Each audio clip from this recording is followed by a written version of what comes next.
What is up, everyone? Welcome back to another episode of Manbitesfilm, episode 71? 72. 72, thank you.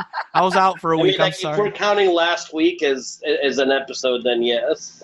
Yeah, it's a train wreck episode, but it's still an episode. Thank you for bringing that up. It was a train wreck. It was a beautiful dumpster fire. And I'm back, baby. I'm back to put this train back on its tracks. God. Hallelujah. I don't have to think anymore. So, as always, I'm Brandon. I had the plague last week. I know Lewis brought it up on the podcast, but yeah, I was dying. My throat felt like it was on fire. No, you know, like those colds where you talk and your throat just like feels like it's like being stabbed. Yeah, I hate those. Yeah, that's called I something had. else. Oh, shut up. That was my lovely cousin Lewis, Gecko, whatever you want to call him. All the above. All the above. We got the dankest of the danks, Mr. Williamphoenix. Yo, what's up, everybody? And we have the clicking. And, and we have a very special guest today. We also have Samara joining us for the first time ever. Thank you. Hey, guys. Awesome. I love it. We're here, we're swearing, we're doing whatever. It's just like, hi, guys. It's okay. However she wants to be. However she wants to talk, it's fine. So we are a weekly movie podcast. If you want to hear my girlfriend swear, tell her that Phantom of the Opera is your favorite musical of all time. And He's then like, just fuck put yeah. down the mic. Fuck that shit. There it is. Welcome to the show. That's how you do it. All right. So that's one swear word for Samara. Awesome. As always, if you are joining us for the first time or the 72nd, I can't count. Oh, my phone is on loud. I need to put that down. And that's one of you sack of shit. That's my cousin. We're a weekly movie podcast where we talk about movie news. We review one movie altogether. And at the end of the show, we have our 3 individual reviews. You're thinking 4 today. No, 3. That's right. That's right. Because I don't know how to count. I don't know. It's not that I don't know how to count. I was lazy and I didn't want to watch another musical. Also, I had a fear.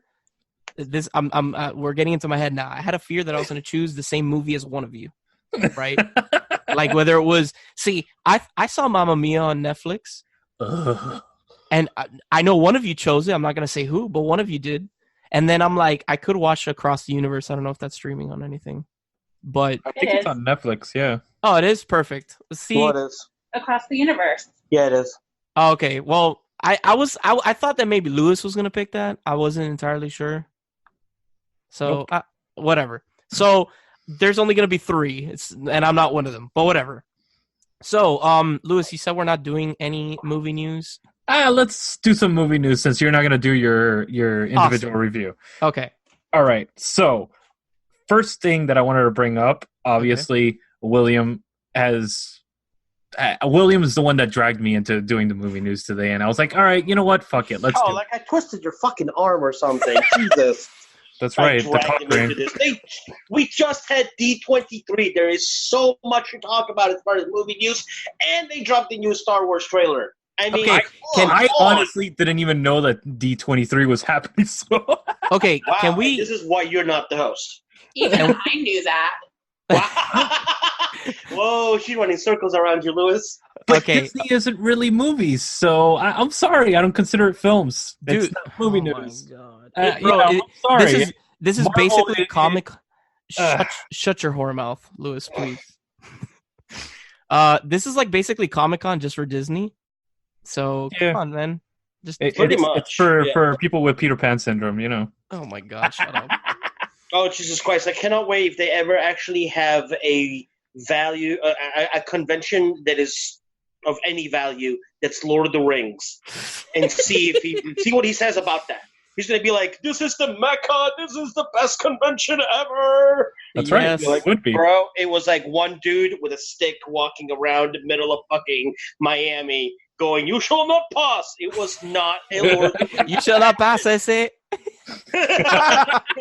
Dale, you shall not pass.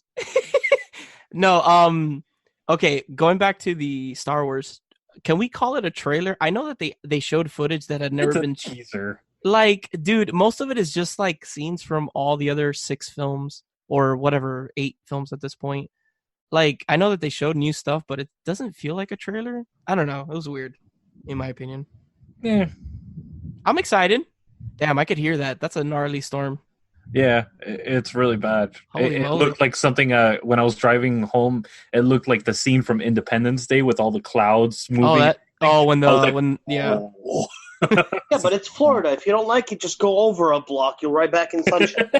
Yeah, for Hey, real. I might be blown away this weekend. No, I'm kidding.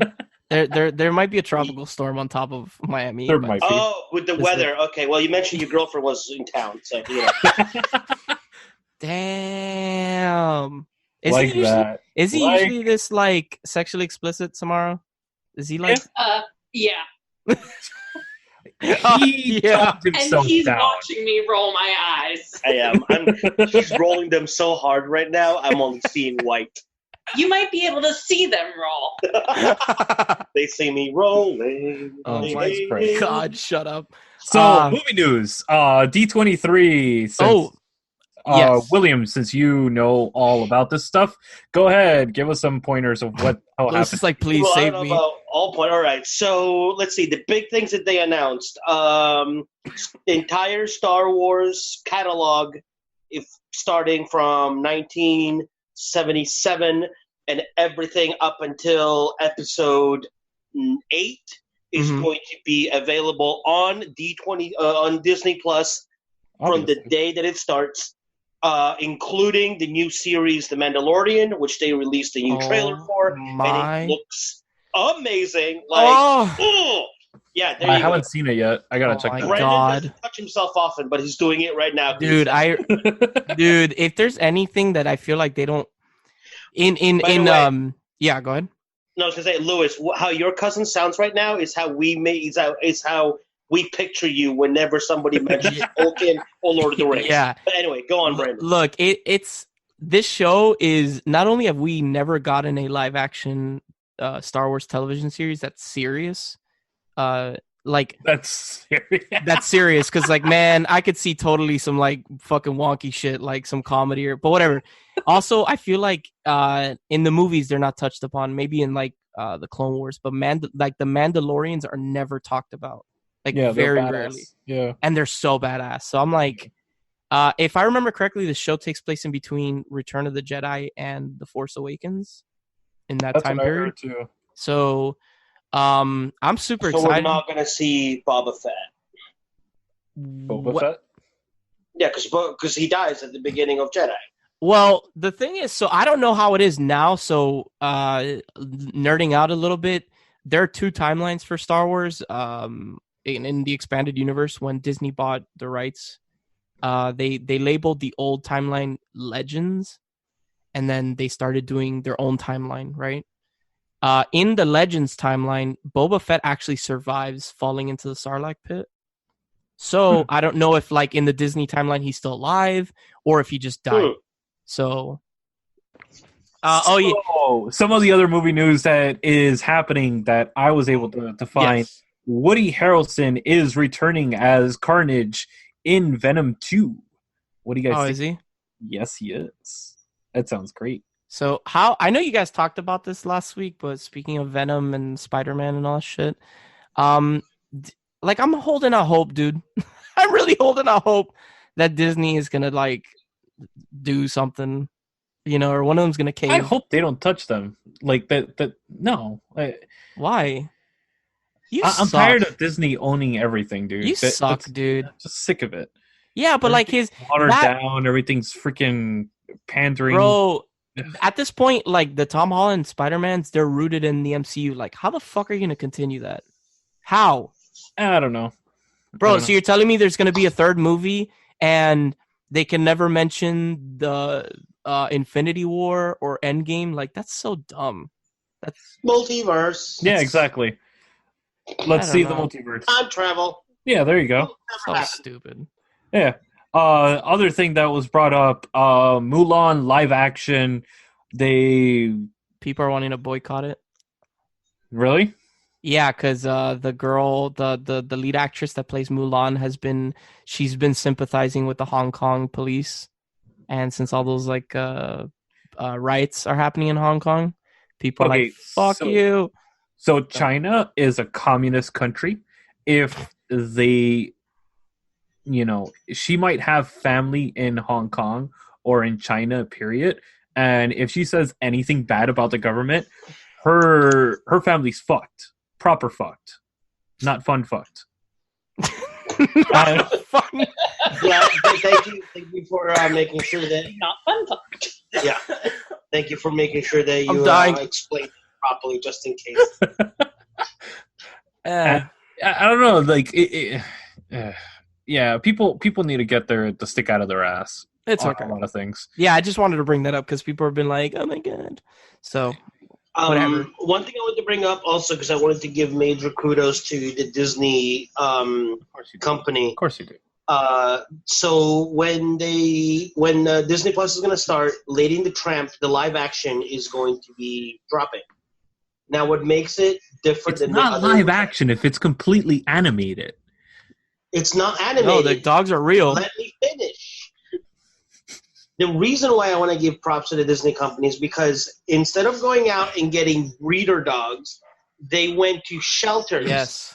And they saved and adopted, I don't know how many, like quite a bit of dogs, including the main two characters. All the dogs that you will see are not animated, but they are also rescue dogs. Why are you snickering over there, which Lewis? makes it incredible. Why are you snickering, Lewis? Come on. Because William's throwing shade at me. That's why I'm snickering. But he's right. They are using real dogs, and he is right.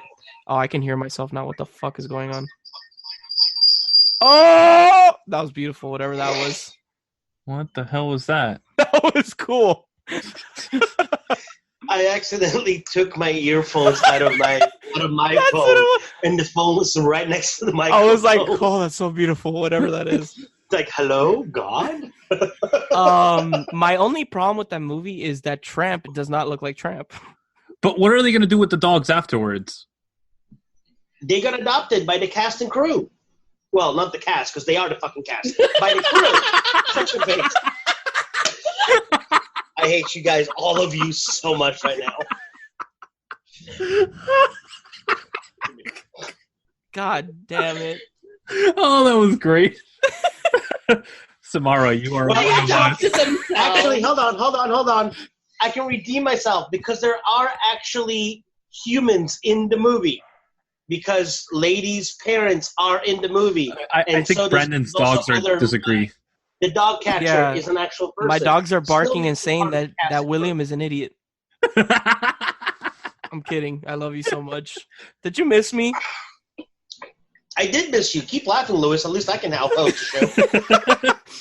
Oh man. Talking about China, actually. God, what? Going back We're to not. China. We're talking about dogs. Oh, going We're not back to talking China, about God damn it. The only thing that saved the train wreck that is Hobbs and Shaw was China in the box office. Yeah, I don't know heard if it's you saw the fun. numbers. Oh, it's fucking horrible. It's a fucking popcorn movie. Yeah. It's like we're not going to have another Fast and Furious for another year and a half, No. so here, have this. Which actually, It's a fucking lobotomy movie. Tyrese and The Rock comes from this because Tyrese wanted to finish the series before doing the spin-offs. And The Rock was like, oh, yeah, don't worry about it. I won't let them do that. I'll, make sure that we finish, blah, blah, blah. And then they approached him with the spin-off movie, and he was like, yep, sure, I'll do it right away. He's the most paid actor of 2019. The Rock? That's because The he's Rock. fucking The everything. Rock is the most paid actor. Oh, yeah. I wouldn't doubt it. He's in everything, like William said. He is. He really is. No, but, like, it's... China is fucking everything up. That's what it is. That's all I gotta say. Did you see The movie was horrible. Horrible. Okay, fuck Hobbs and Shaw. Did you see the picture of Emma Stone playing Cruella? Yes. Yes. No. Now, so a couple of things. I like it. She looks like a mixture of... Are those real dogs? Strange. Yes, they are real dogs. And Sweeney Todd's wife, Yep. played by the same actress. Fun fact: same actress, Helena Bonham Carter. Wait, Helena Bonham but she Carter doesn't played play- Cruella? No. Okay, stay with me on this Okay. one. I'm sorry, I lost you. The picture that they released Yes. Emma Stone looks like a mixture of Bellatrix Lestrange from Harry Potter Gotcha. and the wife of Sweeney Todd from Sweeney Todd. That are played by Helena. Both of them played by the same actress. Gotcha. Okay, I didn't hear the first. Also, my bad. The other point is, I'm confused. Why is she holding Dalmatians? This is supposed to be a backstory on Cruella. And we all know Cruella didn't get a fascination with Dalmatians until she saw them in 101 Dalmatians. So why is she holding Dalmatians? Because that's what's iconic. Multiverse. Multiverse. Multiverse. Disney's doing it everywhere. I like the meme that somebody wrote. I don't know if it was like on Tumblr or Twitter or whatever, but they're like, at the end of Cruella, I want to see Maleficent approach her and be like, I want to talk to you about the what the hell is it, that video game? Which one? The one that just came out. The third one just came out. Kingdom Hearts Initiative. Oh, Kingdom Hearts 3? Yeah. Uh-huh. Yeah. Like, somebody wants them to do, like, a Kingdom Heart oh, my God. universe. I would never... Dude, coming from a fan of those video games, they're the most confusing story ever, so please, don't ever do that. I mean, if they do, Lewis would be great at Donald because he doesn't do anything anyway. He just kind of sits there. Damn! What? Exactly. Thank you, Lewis. That was perfect. Oh my!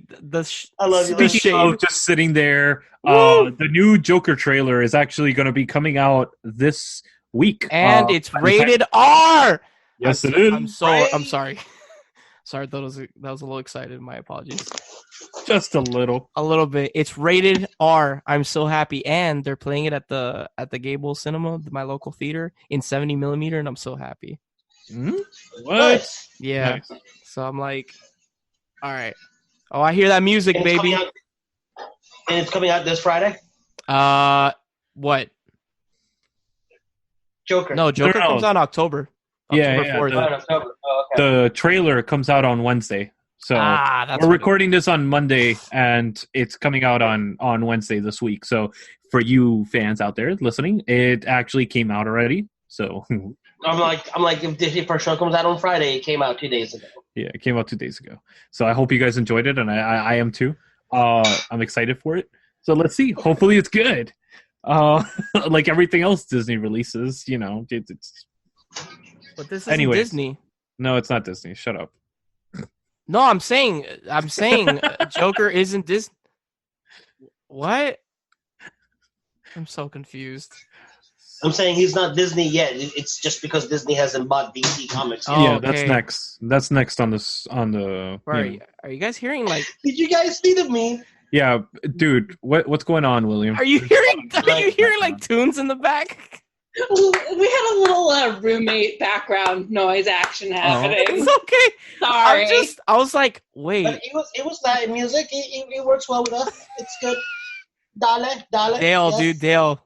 Go. Dale, Yo, Dale. Dale, man. I don't say Dale. I say Dale. Dale. Dale.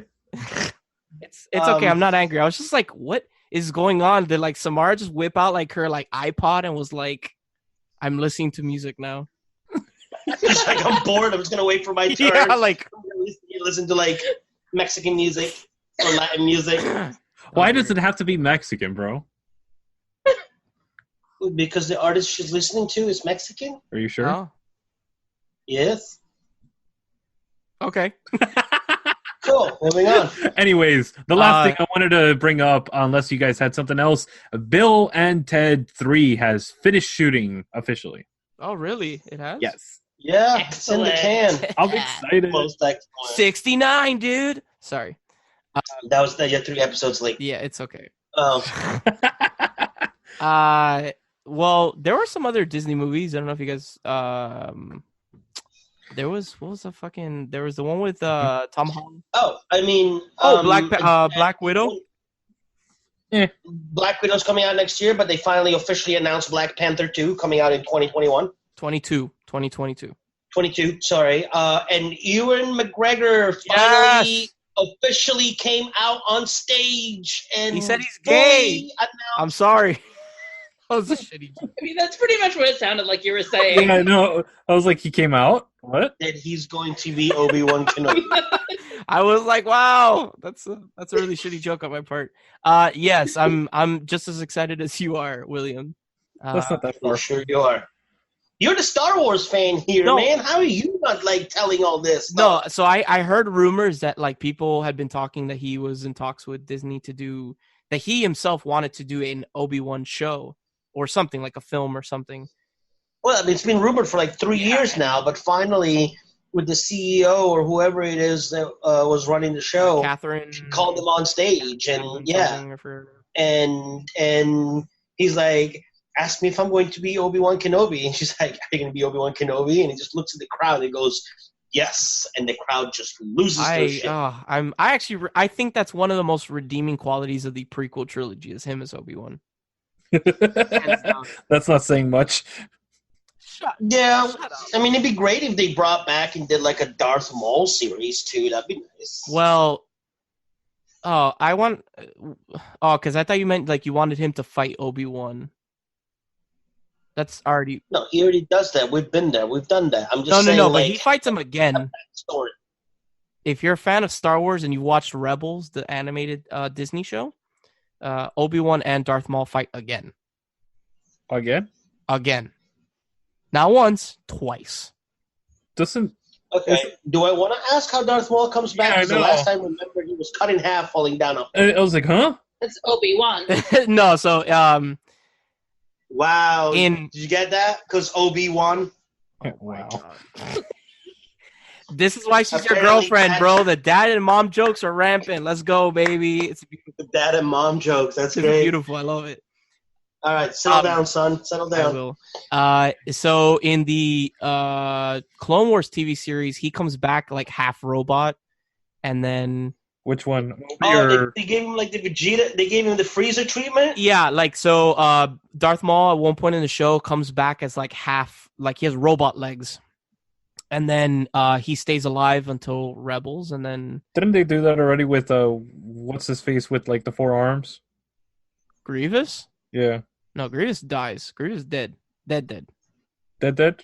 Yeah, but he's saying like the reason why he was like half robot No. and whatnot was because he already had come back. No. We don't.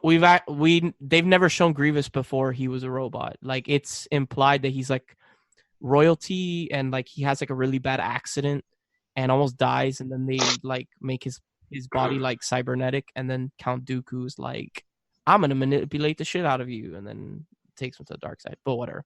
So yeah, and then he fights. Darth Maul fights Obi-Wan in Rebels one final time on Tatooine. So And I think it Obi-Wan again. yes. Sorry. So Obi-2. Yes. Wow. I'm done with this. I'm done. So am I. So D23 was amazing. Christ. Stay tuned after this quick break when we come at you, not live, never live, with our Somebody did it right. our new show, the new show. It's not a show, it's a segment. you dumbass. New show. Wow, that's a pressure right there. Be like, yep, now I'm gonna take over for the next 45 minutes. The movie bucket list. 45 minutes. Welcome to an exploration of sight and mind, a travel through the world of films and the artists that bring you these masterpieces.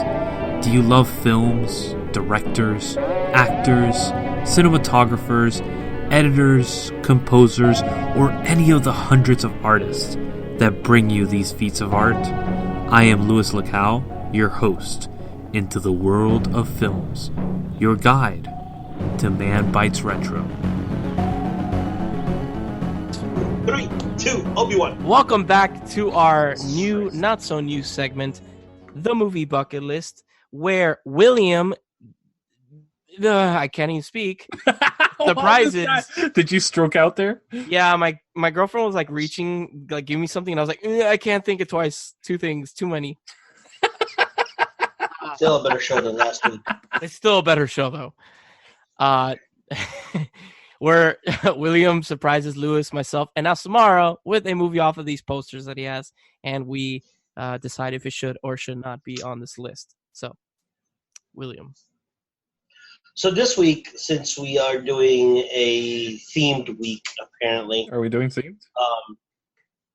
I think we're doing a themed week, but I decided to go with one that is a classic. I think it belongs on this list.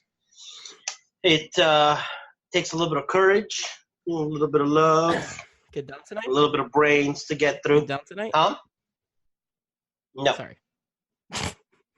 And sometimes, like on this show, all you wish is that you were home. Oh, God damn it. What?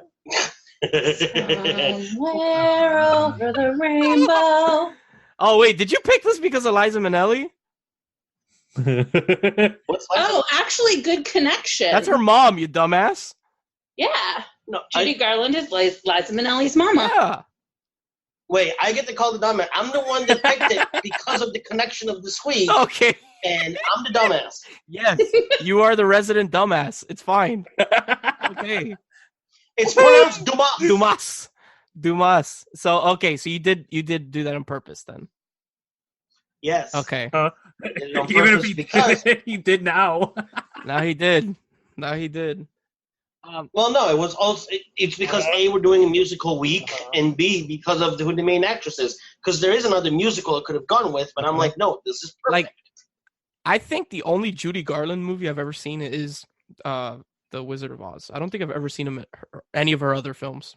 I've never either. Really? No. Am I the only one on this podcast who has seen other Judy Garland films? I guess you are, unless What are some other Judy Garland films, hon? There's one called Summer Stock. Okay. Sounds like a bad porn. I was gonna say, it sounds like Discount Woodstock. There are definitely others that I've watched, but I can't think of their names off the top of my head. But Summer Stock, I just pulled out there. Okay. Well, I mean, Wizard of Oz was like her main, like her big one. Like it was like what put her on the Yes. put her on the map. I don't know if she got nominated. I think she got nominated for I it. didn't know she was on the map. Shut up. I want to ask a question. So, This is the part where the cultured swine. Wizard of Oz came out in 39 or 41. Which year? It's one of those two, right? Wizard of Oz came out in 1939. 1939.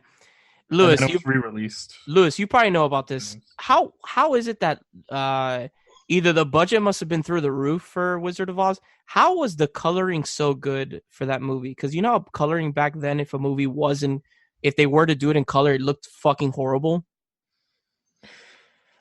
Why is it that the Wizard of Oz actually looks good? Because it was Technicolor, first of all. It was the first time they ever did it. So I'm sure they wanted to make it look as good as possible. So it's like, you know, that one company that releases an amazing product and then never releases jack shit after that because they're horrible products. That's what they did. Kind of like the company that released Lord of the Rings. Yeah.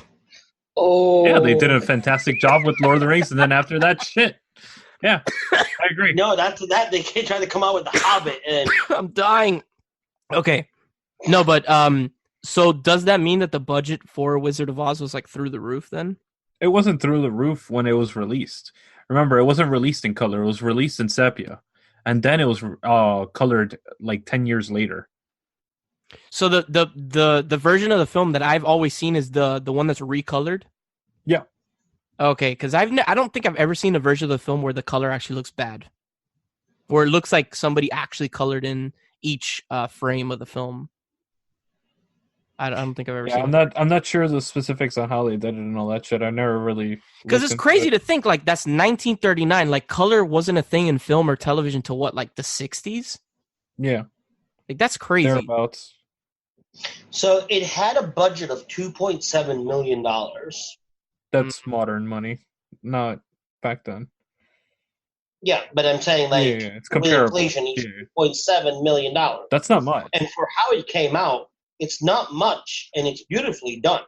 But that doesn't also... That includes the initial budget. It was $1.5 million in 1939.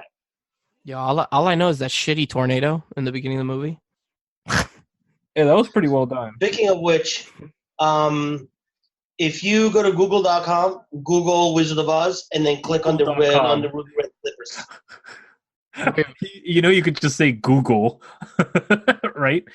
Well, no, because like you can't nowadays. If you say Google, you can just open up your phone and you can go to your Safari and automatically. But you actually have to go to google.com and then search Wizard of Oz. Otherwise, it doesn't work. Did you just assume that I have an iPhone? Did you just assume that? Did you assume my phone's gender? I'm kidding. How's an iPhone a gender? I don't know. Not gender, race. I guess that's a better way of saying it. No. What? Okay, you either have an iPhone or you have a smartphone. No, you have an Android. Well, no. Do you have an iPhone or you have a smartphone? Piece of shit. Okay, whatever, dude. Fuck you. Okay. So I don't agree that this film should be on the top 100. Why not? Version of this film is if you put what do you call it? Oh my god, what's this thing? The Pink Floyd album in front of it, and it adds not the wall. What do you call it? Dark Side of the Moon. Yeah, if you play it at the beginning, it actually syncs up perfectly. Yeah, if you do like on the third roar, the lion, yeah, and then it syncs up perfectly. Dude, that shit actually legit is awesome. It adds like so much to the film because. Okay, so now I'm gonna leave the floor to the person that actually has a history in musicals and has an educated response. Mm-hmm. Well, no, wait, hold on one second. I'm a little confused. Did you say that because of how it matches up with Dark Side of the Moon, it doesn't belong being on the list? No. That's the only way I actually enjoy the movie. Okay. Got it. Why do you not enjoy the movie, then? I've never enjoyed it. I never really had a fascination with it.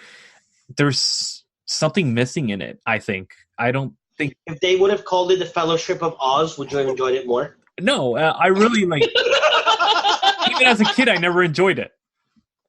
Okay. I agree with Louis. I honestly never cared for it. It just never captured my attention. Even as an adult, they showed it in film school, and it was the same thing as Citizen Kane. I'm like, what the fuck am I watching? Why am I watching this? Citizen Kane, that's a whole different thing, but yeah. I am on the same level. I'm okay with Wizard of Oz. I agree that I don't think it should be on this list, but I'll watch it. Like if it's put on, I'm like okay with it, but I'm not fascinated by it either. I don't know. I'll agree with all of you guys. As even as a musical theater person, it's never been one of my favorites. That being said, I would potentially consider it being on this list purely because of our discussion about Technicolor and how for the time that it was, it really kind of changed the ball game in terms of color in film. Also, I think that it has become a kind of cultural phenomenon in the fact that even for people who don't necessarily know musicals, most people I know have seen The Wizard of Oz at some point. And then add to it the fact that Wicked, which has become a huge cultural phenomenon in terms of the stage show, but is going to be made into a movie. Supposedly, they've been saying this is happening for years now. It's going on for years. Wouldn't exist without it. Yeah, sure. I agree with you, Samara. Like I haven't thought about it that way. Like, yeah, maybe the movie to me personally isn't like anything out of this world, but it did change like when it comes to color. Because was there anything of that sort at that time, Louis? I don't think so, right? Not really. No, right? Yeah. So, yeah. Okay. Maybe I should. That's hard. I will say that, like, I will agree with Samara. Is it one of my favorite musicals? No. But is it one that, whether or not you are into musicals, at some point, inevitably, I can't speak. Inevitably. What she said. Say anemone. Anemone. Sorry. Indubitably. Indubitably. Sorry. Indubitably. Inevitably. Yeah, I got it. Inevitably, I got it. Moving on. Hey. Hooked on Phonics, kids. It's beautiful. Do it. Inglés sin barreras. You will watch it. Like, there's so many musicals out there, but I will not. they're not. Like, when you think like top 3 musicals of all time, Not this one. if you have any decency, thank you, Lewis. If you have any decency, Wizard of Oz will be in there just for the historical value of it, the way that it was made, how it stood the test of time, and even nowadays, like she said, an entire musical has been spawned from this musical being one of an amazing tenure in on Broadway.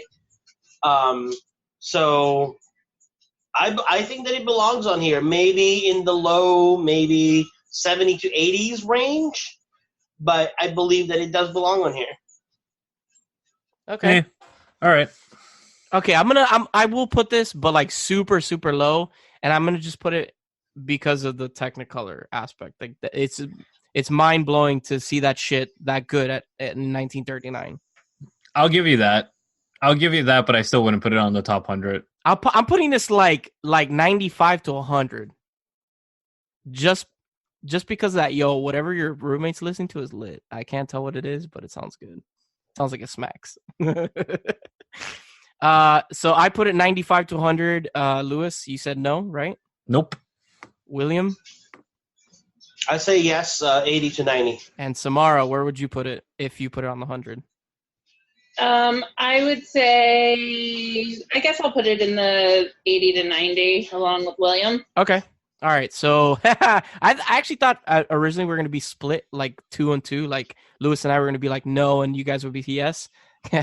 You're the odd man out, Lewis. She brought you back. Yeah, she did. She did. You're the odd man out, you piece. I make convincing arguments. I can't wait to hear what Not you have to say. Not convincing enough. Shut up. Shut your goddamn mouth. All right, guys. Oh, what is this? Oh. All right, guys. Stay tuned after this quick break when we come at you live. Oh my god, my voice like goes can't take this shit. With our main review, the main segment. Sound like that. Shut up. Fucking The main prepubescent. At what point do we have to say that we do not own the copyrights of the music playing in the background? All right, guys. So stay tuned after this quick break when we come at you live with our main segment of our show, the main review, which is Cabaret. Hey, you lovely nerds. This is Nisha M., your geek mom from Diversely Geek. Diversely Geek is a global nonprofit that promotes self-acceptance by highlighting the positive message of fandom. We're all fans of something that has affected us for the better. We like to express that love by embracing our inner geeks with you all on our podcast, Diversely Geek Discusses. We also have a podcast for any Whovians out there called Doctor Who in Review. We often partner with Manbitesmedia, so you're bound to come across us sooner or later. You can find us all on our podcast platforms as Diversely Geek Discusses and on social media platforms as Diversely Geek. You can also subscribe on our website, diverselygeek.org, where you can find our podcasts, videos, original content, articles, and so much more. And remember, there's some good in this world, Mr. Aslan. All right, guys. So welcome back for our main segment of our show, the main review, which is Cabaret. Nice. If you didn't know, we were doing a musical-centric episode. You'll see that with our individual reviews. But for now, we're going to be reviewing Cabaret, starring Liza Minnelli, which is, of course, the daughter of Judy Garland. So, Garland. Sorry. I don't know. I said Garland. What the fuck is wrong with me? You pronounce those names right. How dare you? Okay, so I had never seen Cabaret before. I'd heard of it, of course. Should this movie even be considered a musical? I don't even no, in my opinion. Yes. No. Yes. No. Yes. No. The definition of a musical is a movie that contains songs that move the plot along. Yeah, but I'm so used to them. The songs in the movie do so, therefore it's a musical. The only time they actually break it out in song in a public place is when they sing what's the name of the song? Tomorrow Belongs to Me. That one. Thank you, Samara. That's the only. We have our resident pro Broadway person here. We're good for this week. That's the only song that they sing in an actual public setting. The other ones are in the Kit Kat Club, right? Kit Kat, is that? Okay, thank you. Break me off a piece. That's why I was like, am I thinking of the candy bar? No, you got it. Break me off a piece of that Kit Kat Club. Okay. Thank you. So yeah, the entire movie I was like, okay, yes, there are the musical sequences that do further the plot, but it's just so out of the norm when it comes to musicals. It is. It definitely is, and I can totally get like why you would question whether it should be considered a musical versus a movie with music. Yes. I mean, one thing that you can take into consideration is the fact that it was in fact a Broadway musical that was turned into a movie. Okay. So it was a 1966 musical. The movie was 1972, and although it is certainly not 100% true to the script of the musical, there's music that was cut out of it. There's a whole plot line that was added to it for the movie, but it is predominantly based off of the 1966 Kander and Ebb musical. Wow. It was also directed by Bob Fosse. Thank you for bringing her on, because we would have never said any of that. She's so educated on all this. It's amazing. She's the reason we're doing the whole musical thing. That's why I'm like, yeah, I'm just going to let you take the reins on this, and I'm going to sit back. Anytime you guys want to talk about musicals, I'm happy to join the conversation. Awesome. Stay tuned for our next musical episode coming to you in 2020. Shut up, Lewis. Shut up, Lewis. Once a year. This is our once-a-year musical tribute. Once a year. Okay, the one thing, this is so dumb. The one thing that I swear to God threw me off so hard in the entire movie was Liza Minnelli's haircut. It was so fucking weird to me. She has like this fucking like she looks like she has Magneto's helmet cut into her hair. That's I can't really give any good rationale to the haircut. I'm sorry. I don't know. I literally looked at her hair. I'm like, what is this like? That was a product of the time, though, because that was a hairstyle that was in fashion in the 40s and 50s. So, was it? Okay. Yeah, big time. It just that's what all the major stuff. The movie was filmed in the 70s, and it takes place in the 30s. So I don't know that the 40s and 50s help us a whole lot. But I mean, it was major like Hollywood actresses and stuff like that started that in the early age of the golden era and all that. So you would probably. I think maybe it started in the 30s, but there's precedent for it. Okay. So, the musical numbers were okay. I actually, ironically, think that Tomorrow Belongs to Me is actually the most impactful, like, musical number in the movie, in my opinion. Yeah, absolutely. And I think that it is hugely startling. Yeah, you're like, whoa. Like you said, it is the most impactful. I would argue maybe the most traditionally beautiful. Yes. It is the only song that takes place outside of the Kit Kat Club, and it's the only song where like you get a kind of choral arrangement to it of lots of people singing. Mm-hmm. And really what it is a song of like the rising Nazi party. Mm-hmm. Yeah, that's one thing that I actually really like about this movie is I feel like this, for the time, for it coming out in, what was it, 72, like they talk about a lot of stuff that like is pretty risque, like the whole like love triangle between Brian, her, and Maximilian. Her having spoilers, an abortion. It's like stuff that it's like, holy moly, like this is pretty pushing the bar a bit for the 70s for a film. Well, also the fact that he was gay, or at least or bisexual. Yeah, something. Or bisexual. I mean, they talk about homosexuality, bisexuality. Yeah. They talk about abortion. They talk about mixed relationships of Christians and Jews. When you look at it, also the love triangle could easily be translated nowadays into polyamorous relationship. Yeah. Yep. It can. Yeah. I think so. I'm not a musical fan. I had not noticed. And I went into this with very dreading it. Me, you know what's funny? I agree with you wholeheartedly. I kind of was the same way. I was like, this is going to be really bad. And then I started watching and I was like, this is actually not that bad. It's actually pretty good. I actually enjoyed the movie. So I'm gonna talk about the reason why this film was so risque and actually did do what it did was because this was that second renaissance of film. This was that point where they were making Taxi Driver, Clockwork Orange, movies that really pushed the envelope, and they gave full rights to the artist to actually do whatever the fuck they wanted. And that it was unheard of until this point. And the movie studios actually allowed people to do what they wanted to do in films. So you could tell that this was a product of that. There was moments where it kind of meandered and went off on a tangent and it did its own thing and did things that broke the conventions of film. Now, that being said, I fucking loved this movie. Hey! Holy shit!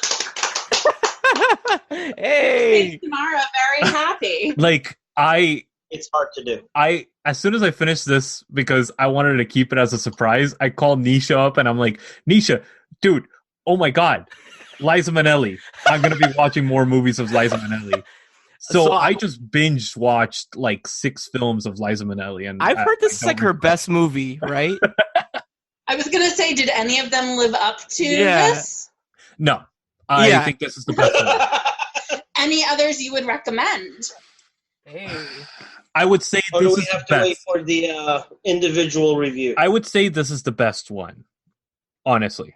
This is the most... I think this is one that would... If you're not a musicals fan like myself, this film will capture your attention. It will capture your it will give you the motivation to watch other musicals. Hey, it won her an Oscar for Best Leading Actress. And well deserved. It won a ton of Oscars. Yes. I'll tell you right now. It won her Best Actress. It won... Oh, no, go ahead. It won Best Director, Best Actress in a Leading Role, Best Actor in a Supporting Role, Best Cinematography, Best Film Editing, Best Original Score or Adaptation Score, Best Art Direction, and Best Sound. And it was nominated for other Academy Awards, but it didn't win those. And so you mentioned Best Director. In case anyone is interested a little bit about the director, that would be Bob Fosse, who is well known in both, predominantly, I think, theater circles, but he did also direct his fair share of films. He is a director and choreographer, so he did both for this. And if you're interested at all, this past, I guess, spring, yes. There was a show that is currently streaming on Hulu called Fosse Verdon. And it's all about Bob Fosse and his muse and wife, Gwen Verdon, and the making of a lot of the pieces that they were involved in, including Cabaret. Oh. Are there others that he has done also in, if I'm mistaken, I'm sorry. The other one that comes to mind is Chicago. Mm-hmm. Was another one that he directed, and Pippin as well. And I mean, Samara can take the list. Sweet Charity. There are a bunch. And so Fosse Verdon, as part of the creative team behind it, includes Lin-Manuel Miranda, who we all know is a hot name these days. He's one of the executive producer on it. And then I also went to college with one of the writers on it, Steve Levinson. But it's a really great, it's an 8 episode kind of mini series on Bob Fosse and Gwen Verdon. And if you need Streaming any, on Hulu. Nice. and if you need any more enticement, Bob Fosse is played by Sam Rockwell, and Gwen Verdon is played by Michelle Williams. And I swear she should sweep every award for her portrayal. Yeah, it had somebody that I went into it not knowing who these people were, and I watched it with her. I absolutely loved it, and I know you guys are not into the musical or anything like that, but it is a really good show if you wanted something that's out of your norm and still kind of like captivating and very historical to the point, and how Broadway, or they helped shape Broadway the way that Broadway is now. So if you're into anything musical, if you're into anything historical or musical or epic pieces, Fosse Verdon is also a place to look. Nice. Real quick, I enjoyed Cabaret very much so. I loved the fact that it doesn't shy away from the fact that it was in 1931 Germany, the rise of the Nazis. I love that final scene Where you see them in the club. Oh, where you see them in the club, and you understand that great. they're in the club right now, but it's only a matter of time till they will be tearing that club apart, and everybody in that club will most probably end up in some kind of concentration camp. Yeah, the two characters. That was the life back The then. two characters that I thought of, like at the end of the film, is what's this guy's name? The ringmaster. no, the guy that doesn't want to say he's Jewish, and then he tells her that he's Jewish to marry her. That he finally admits that he's Jewish to her. I forgot the character's name. My entire thought. Fritz. Well, I think his name is Fritz. Fritz? yes, Okay, yes, it thank is. you. So Fritz and what was her name? Natalia Landauer.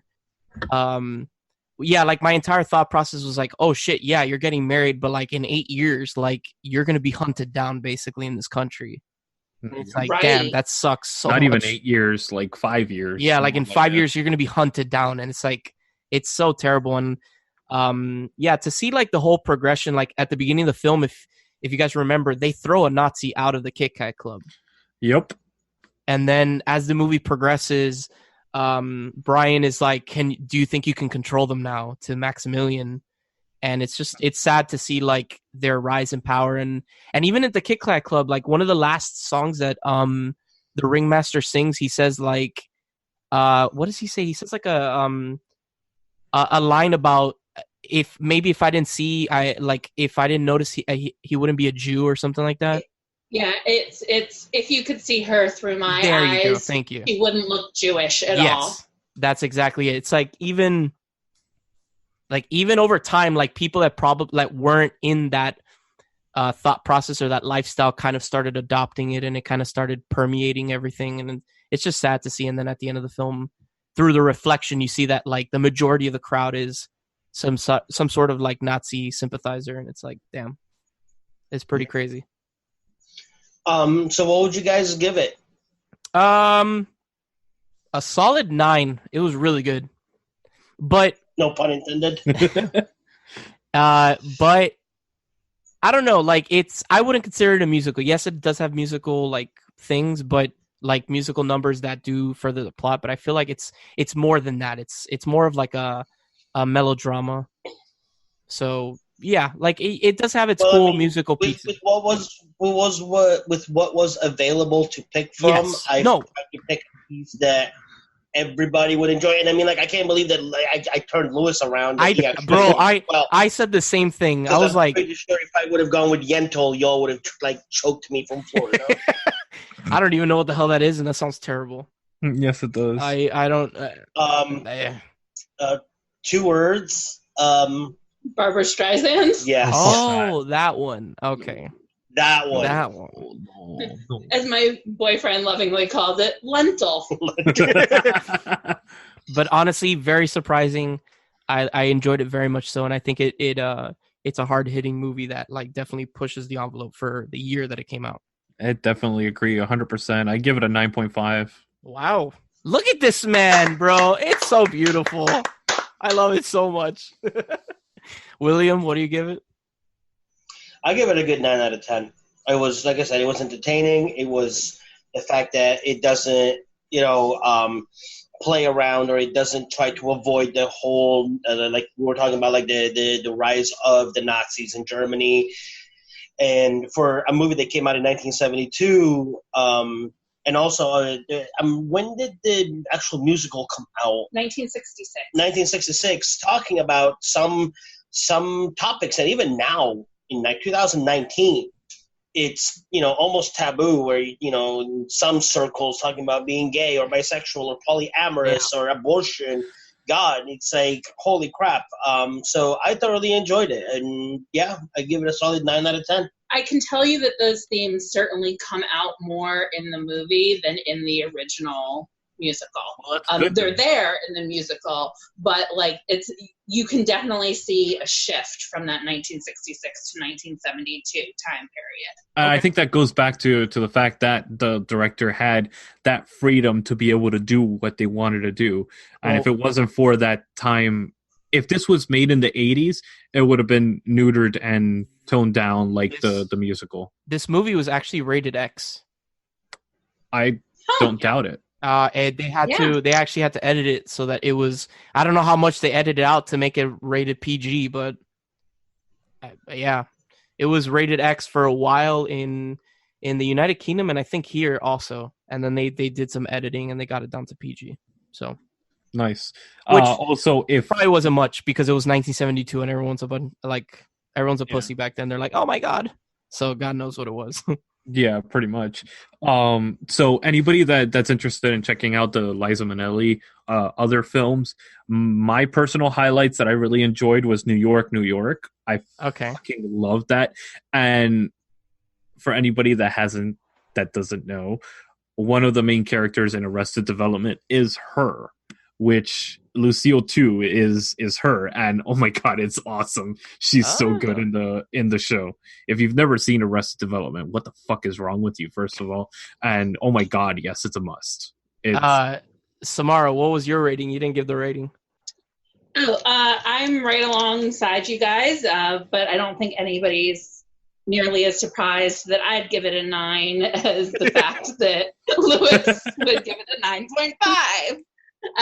So yeah, damn, so I gave the highest rating. Yeah, you did, which makes me believe that when me and Samara sat down and we were going through what musicals were available without having to like purchase them or whatever other app to get, we came down to a good one, which wasn't, like I said, it wasn't like a mainstream where we're like, oh, he's seen across the universe, he's going to enjoy this, we can do this. It was like, no, let's try and find something that the boys may not have seen, but that may actually still resound with them and they may enjoy. And we took a chance, and I'm definitely glad that we got it to where, Lewis gave it the highest rating. Also, if you enjoyed the performance of the MC, Cabaret there was a revival on it, and there were actually 2 revivals on them, and Alan Cummings actually does the MC in both of them.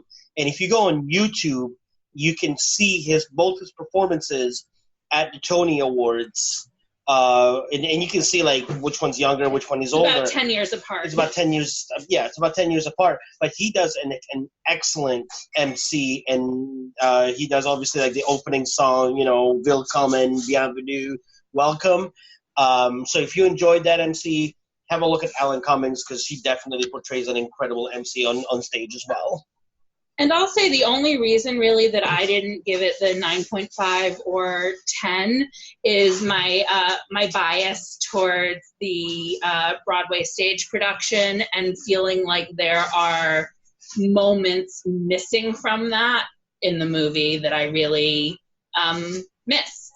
Okay. All right. So stay down to. I can't even speak. No. He just went full Steve Carell. Straight up. Stay tuned to this quick break when we come at you, not live, never live, with the final segment of our show, the individual reviews. As the songs of awakening rang through, the world was created. The silence was broken. Middle-earth, with its rolling hills, broken mountains, flowing rivers, and beautiful forest, was created. Cellar Door is a journey into the mythology, the mystery, and the beauty of Middle-earth. Sit back Close your eyes. and imagine.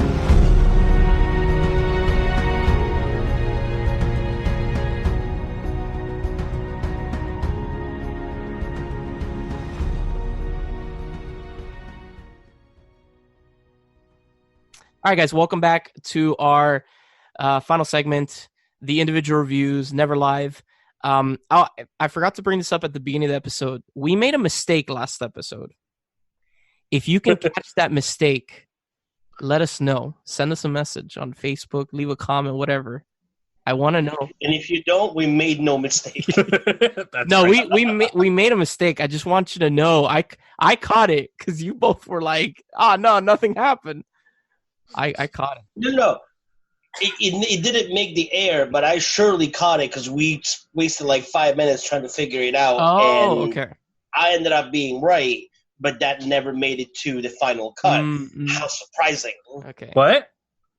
Mr. Editor. Yeah, right, exactly. What? All right. So there's a mistake. So if you can find us, let us know what it is, and we'll mail you nothing, a cookie. Thank you for being a listener. Thank you for being a listener. We're going to have to get a budget for cookies now. All right, so I don't have a review this week, so William is going to be going first. Lewis, not Lewis. Live, not live. Lewis, not Lewis. Sorry. All right, so I want to start by saying that originally I was going to do Chicago because other than Across the Universe, it's one of my favorite actual musicals. Unfortunately, when I first looked, it was available. And then when I looked again, it was only available with the Cinemax package. So given the fact that that's not available for everybody, I decided to go to a different musical, which is a beautiful, well-done musical from I'm getting the look from somewhere. Okay. It's a better musical than the original. Okay, maybe not. Anyway, I'm doing Mamma Mia. Here we go again. Oh, God. Oh, you're not even doing the first one? It's not available on HBO. It's not available anywhere. You already did Mamma Mia. The second one. No, I didn't. Yes, you did. You reviewed. Second one? No, I didn't. You reviewed it. There's like... no way. It just Here we go again. It just dropped on HBO. There's no way I did it for any other reason. Last year. Yep, you already reviewed it. Mamma Mia last year? Was that movie even out last year? You can't wait. Hold on. We watched it last summer. We watched like in the middle of the summer. Yeah, you reviewed it. Hold on. You can't remember something I reviewed like 2.5 months ago? Something last year? Out of 52 weeks last year, you remember that I covered it? Well, because I hate that fucking movie. That's why. All right, fine. You know what? If you have the Cinemax package, I'm going to review Chicago. There you go. Okay, cool. And all that jazz. All right. So Chicago. Now I'm going to bring up. Yeah, well, now you have to give me a second because I brought up I got like the wrong information up. So. Okay, so I'll go first. Yeah, go ahead. You go first. Okay, so it's Lewis again, not Lewis. Lewis again. Now it's Will, not Will, a.k.a. Lewis. So I'm going to be reviewing a better movie than Chicago, and definitely better than Mamma Mia. Dude, and I think I'm going to get choked by somebody on this one, but it is a 2004 film. It runs about 2 hours and 20 minutes, and I think it's a fucking beautiful film. So, Shrek? You know what, everybody? Fuck you guys. Fuck you guys so hard. Phantom of the Opera. Oh! Fucking A. Oh my god! Okay, well I'll give this to you. I think the movie's better than the Broadway show. Oh, 100%. Have you seen the Broadway show, Lewis? I have. I got dragged by an ex-girlfriend, yes. Oh. And this is why I don't go to Broadway plays anymore. Okay, one of these days you're going to come up to New York and I'm going to take you to a show and you're not going to hate it. I don't doubt that. The only one who's going to really enjoy is the Mormon one. Okay. All right.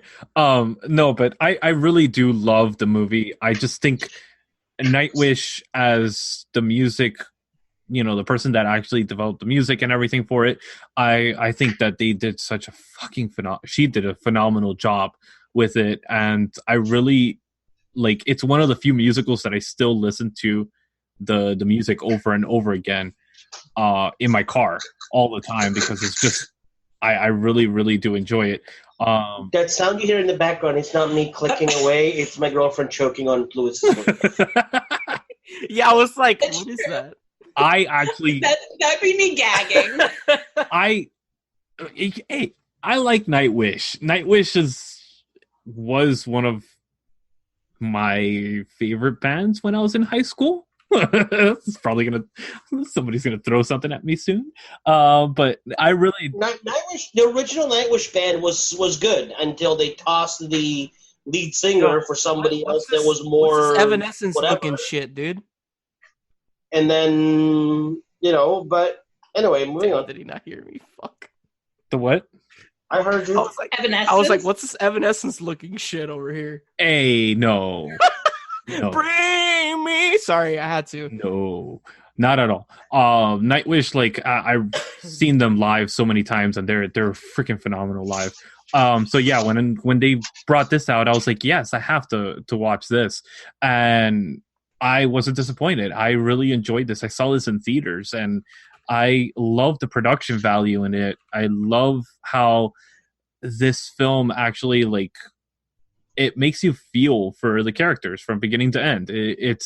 And that was something that I kind of was devoid of in musicals when I first saw this. Mind you, I didn't watch many musicals. I think Samara just fell. He just passed. Well, my question is going to be, since this, have you watched many musicals? I have, and I've seen better musicals since then. But obviously, it's at that time I never really watched a lot of musicals, so I really did really enjoy this film, and I still enjoy it as a film. I just like how the characters are portrayed. It's very much, to me, not on the level obviously, but I enjoy it like I enjoy Labyrinth, like I enjoy these kind of fantasy films, that it gives you kind of this romantic vibe to it, but it also has a fantasy element to it. So I enjoyed that. I think the only thing that I really didn't enjoy was these random flash forwards. It took me away from the film itself.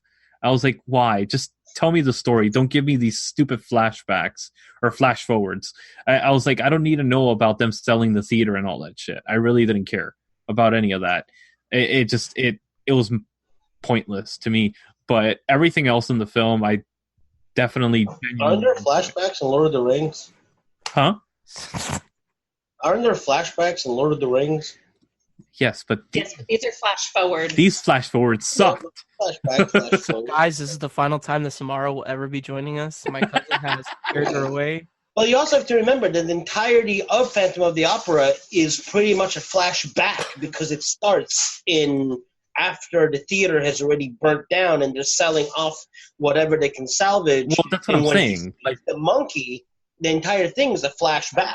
That's what I'm saying, though. That whole flash, the flash forward, the future scenes are pointless. I thought it was stupid, and just the way that they filmed it was ridiculous. Like, they did this kind of sepia feel to it, and I wanted to gag when I first saw it. I was like, what? And then they finally went back and they started showing the actual plot and everything. I was like, yes, this is good. Thank you. Get rid of these fucking sepia scenes that look horrible. Yeah, it's an unnecessary framing device. It really is. It really is. They didn't need to have a little fucking monkey with the... I was like, what? Why? Why a monkey? Why? Out of all things. Why? Sorry. So I give this a 7 out of 10. I still enjoy it. I saw it recently again just for the show, and I was like, yeah, I still enjoy this movie. I wouldn't put it up there with the classics of musicals. Definitely not. But I do enjoy it. Okay. Yeah, I'm the same way. I enjoy it. Maybe I'll give it more like an 8 out of 10. I'm a little on the biased side because it is one of my favorite musicals. It has been dethroned as of late. It has been dethroned twice, actually. Was it dethroned because of your relationship's sake, or? No, it was dethroned because I was brought to go see Good Wicked, theater. Good and theater. Wicked was the first one to dethrone it. And then we went to go see Come From Away, and that took the number one spot. Okay. So, which I'm really hoping one day they may make into a movie, because seeing it on stage is amazing, but if they can put it with actual set pieces and everything, I think it'll make for a fabulous musical on screen, if obviously done right. Sweet. So, which one are you reviewing? So, I'm going to review Chicago, which is available on Cinemax. Skinemax? Skinemax. Oh my god. It is from 2002. It has an amazing cast when you think about it, though. It's got Renee Zellweger, Catherine Zeta-Jones, Richard Gere. If only they Queen could find actors that were good and could sing, that would be a phenomenal thing. You are correct. There are only two of those that I actually think carry their part well enough. And who's that? Catherine Zeta-Jones. Yes. Yeah. Surprising. Queen Latifah. Yes. Oh, Catherine Zeta-Jones is a triple threat all the way. Yeah, I would agree with you on that. And Queen Latifah. Queen Latifah was 'Cause amazing. it's Queen in this. Latifah. Yeah. Tay Diggs in it. The guy's a singer. Yeah, but he sucks. Okay, he's not one of like the lead whatevers. Christine Baranski's in it too. Yes, she is. I didn't say like every cast member in the entire thing, Okay. but if you're talking about the leads, if you're talking about Richard Gere, Renee Zellweger, Catherine Zeta-Jones, Queen Latifah, only 2 out of those 4 belong being in a musical. I'm wondering Hey, why. Richard I'm Gere. wondering if that's why they did not give John C. Reilly a singing. I'm sorry. I think John C. Reilly. I'm sorry. I went The Dewey Cox story. Yeah. Oh my god. Hey, Brendan's still here. I'm here. I'm just listening, dude. Oh my god. And then Richard Gere, alright. dude. Come on. Richard Gere has done good musicals. What other musicals has he done? What was the fucking thing with the dancing school? Oh my god. Dancing school. Dancing school. Same rant. Oh, the one that Tom Holland was in? Are you thinking Billy Elliot? No. I don't think Shall Richard we Gere dance? was in that. Shall we dance? That was a fucking great movie, and I But is it a musical? it is. If you consider singing in Cabaret, it? if you consider Cabaret a musical, yes, this is a musical. There's Does he- singing in Yeah, it? there is. Okay. Does he sing in it? Slightly. I'll have to go back and check it out because it's been years since I've seen that. And J Lo's in it when she was actually J-Lo, hot. Susan And Sarandon's Stanley in it. Tucci, which is fucking awesome. It's Stanley Tucci at his best. It's like Jesus before Jesus. Stanley Tucci reminds me a lot of what's his name? Hang on one second. He was in Kingsman. He reminds me of, come on, Sorry, I totally stepped on your review. it's fine. Mark Strong. When you look up Mark Strong in The Kingsman, and then you put it next to Stanley Tucci, they look very similar. But anyway, and I'll show you that. But so the movie, I felt like translated well into from stage to movie. It does carry a lot of the songs from Broadway. It's just one of those that like I can sit back and relax and enjoy, and even if I'm not actually paying attention to the movie, the music alone kind of like carries it. It's I don't know. Did it go for any awards? I'm not. Cat won 100%. Best Picture, I think. Yeah. Did it win Best Picture? Yeah, it robbed. I forgot which movie it fucking robbed, but yeah, it did rob a movie of Best Picture.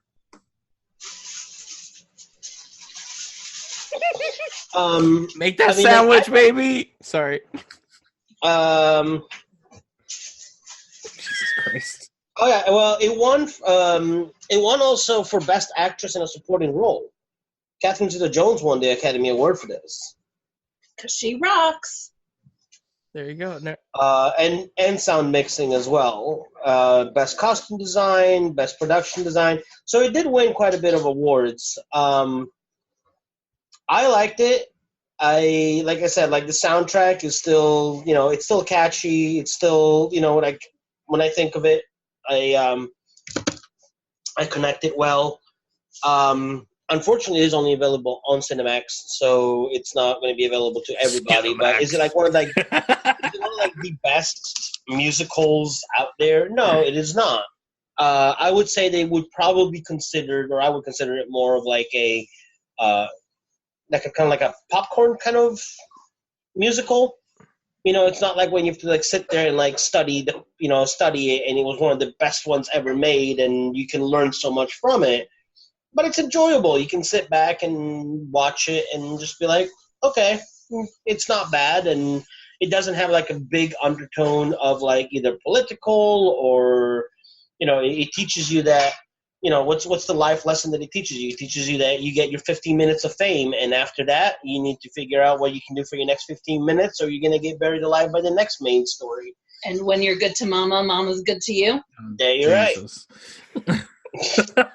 No, Jesus has got nothing to do with this one, but Splendid Mama does. Wow. So I give it a good 7.5, 8 out of 10. I do enjoy the costume designs on it as well. I love the scene where there's a Richard Gere singing "They Both Reach for the Gun," which you show how it's as a lawyer he's literally pulling the strings of the media, which in today's society works very well as well. But even something, this was 2002, so we're talking 16 years ago, right? Yeah. 2019, 17 years ago. He shows how he can manipulate the media to change their thoughts on what was going on, making the murderer, basically, that's what she is, the victim and whatnot. So, yeah, I enjoy it. I'll give it a 5. Goddamn. And by the way, I found out which picture it stole the Oscar from. Besides, obviously, which I don't agree that I don't believe that it should have won the Oscar either. Two Towers came out that year, but it wasn't that one that got robbed. It was actually Gangs of New York, which... Oh, wow. I'm sorry, Gangs of New York deserved the Oscar better than Chicago. By a long shot. A long shot. Gangs of New York is a 10 out of 10 for me, so that, yeah. We're not talking about Gangs of New York, bruh. Hey, bro. Come on, man. Samara. All right. Samara, what are you reviewing? What are you closing out the show with? Yes. Okay, so I am closing out the show with a movie by the same director as Chicago. So Rob Marshall, director of both. Mine is the 2014 movie Intothewoods, which is based on a 1986 Broadway musical of the same name, written by James Lapine and the prolific, amazing, wonderful composer of our time, Stephen Sondheim. So by the way, to the listening audience, this is how you bring up a movie and talk about a movie at the beginning. Full production value, full people in it. We're just kind of we're going to talk about this movie, and hold on, let me look what the cast is, and she's just bam, bam, bam, bam, bam, bam. Now talk about the movie. It's this is how I present my movie. This is how our show should be, but hey, It's a dumpster on fire. She's coming with the hose. She's gonna try when I'm here, the fire's a bit smaller, but when I'm not, it's just raging everywhere. Okay? And Samara's on the side I'm hosing you guys down. I got it. She's standing at the edge of the Amazon right now, just kind of throwing a cup of water, being, let's see what I can do. Oh, this movie has the good pine. Yeah. The good pine. Okay. Got the good Chris. Into the Woods, for those of you who don't know, is a kind of mishmash mix-up of all of your favorite fairy tales. The slightly darker versions of your favorite fairy tales. So even though this is a Disney production, it is not your like typical Disney movie. And it has a star-studded cast in all of these roles. So as Cinderella, you have Anna Kendrick. The Baker's Wife, you have Emily Blunt. Cinderella's Prince is Chris Pine. The Big Bad Wolf is Johnny Depp. Of course he is. And the Witch, who is kind of like the all-encompassing witch that goes through all of these stories, is Meryl Streep. Now,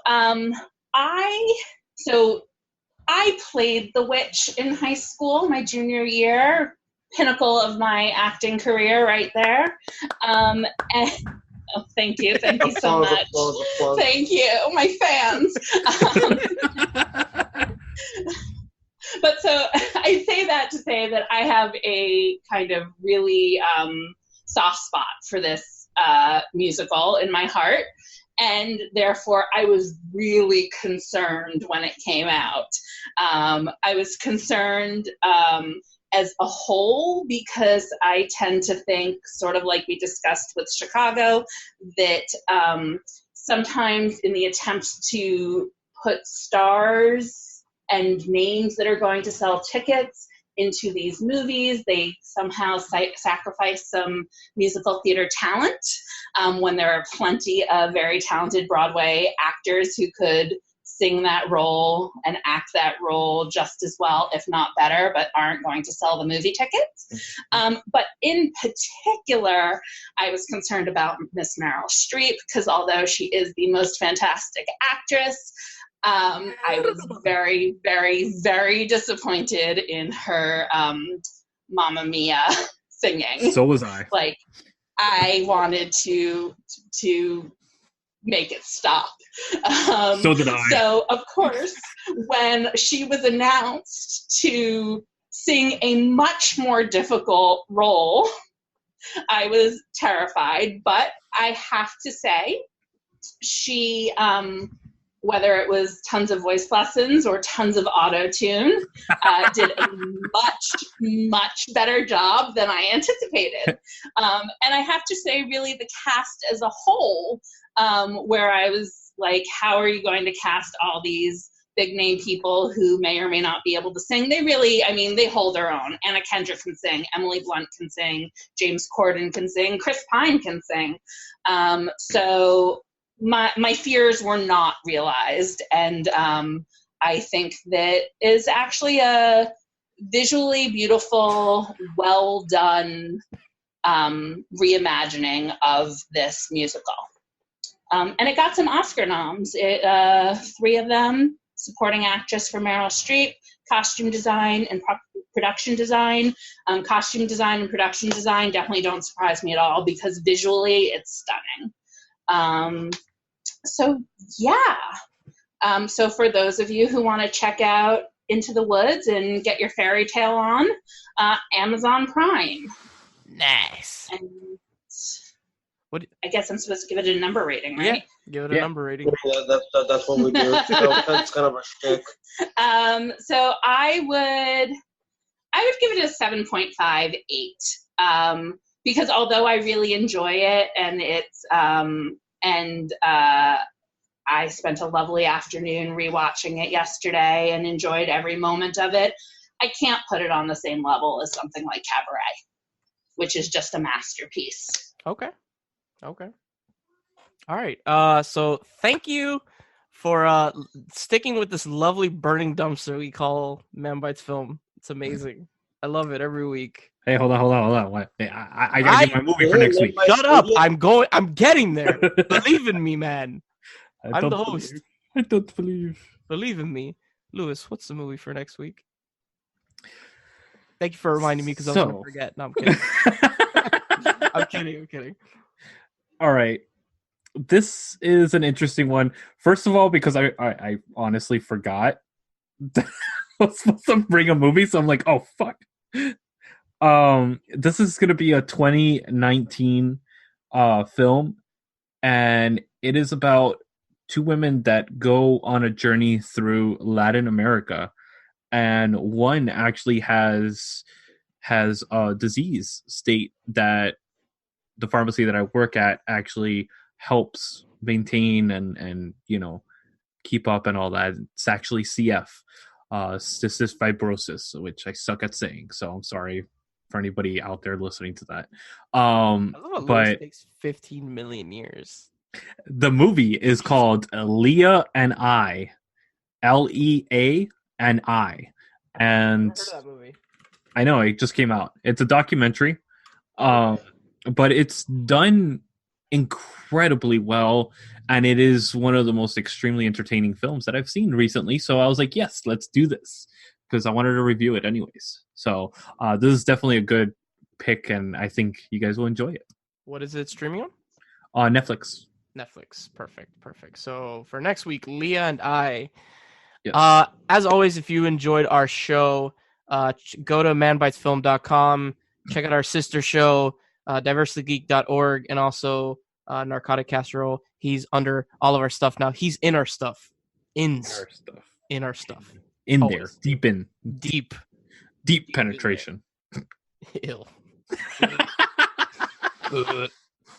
Okay, so thank you so much, Samara, for joining us, for actually being a lovely guest and actually educating all of us in the world of musicals, because we would have been so educating us, because we would have been so lost without you. Aw, thanks, guys. It's been a pleasure to be a part. Awesome. Thank you, William.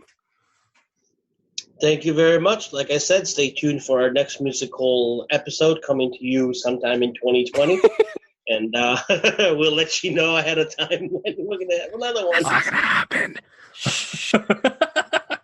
You're not the host. You don't get to pick. I like Samara, so you know what? I'm going to put another musical episode so she comes on very soon. We'll bring her up. Since she's Jewish, we should have her for Hanukkah. Oh my God.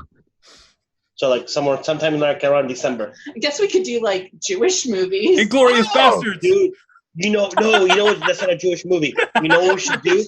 He's like Inglorious Bastards.